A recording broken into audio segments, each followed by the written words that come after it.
Hi, I'm Paul. This is day 3 of the Congress, September the 6th. I guess my highlights for today have been learning more about the Global Biodiversity Framework and hearing that from the top guys who've been involved in the discussions and so on. So it's useful from a policy perspective to hear that firsthand.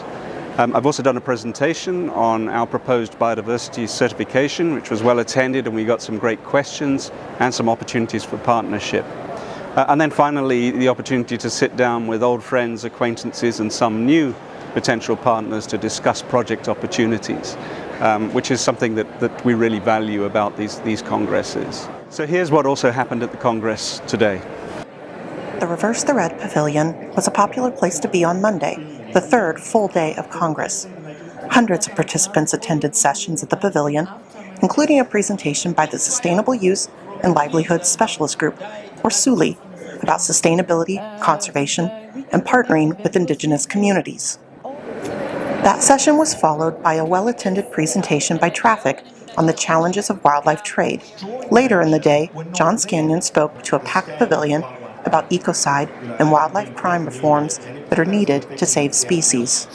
Monday afternoon, the second workshop of the week focused on capacity building for the Assess, Plan, Act model.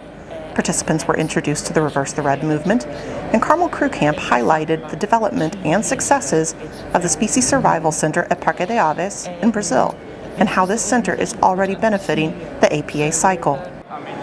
Several participants then met with conservation coordinators from the Global Center for Species Survival to discuss how their organizations could amplify the APA model, including suggestions on how Reverse the Red can assist. In addition to the pavilion, our Reverse the Red team was busy with sessions focused on some of the motions being presented at Congress. Paul Smith spoke to the emergency motion sponsored by Botanical Gardens Conservation International regarding replanting and reforestation of the appropriate tree species in the habitats that would most greatly benefit wildlife.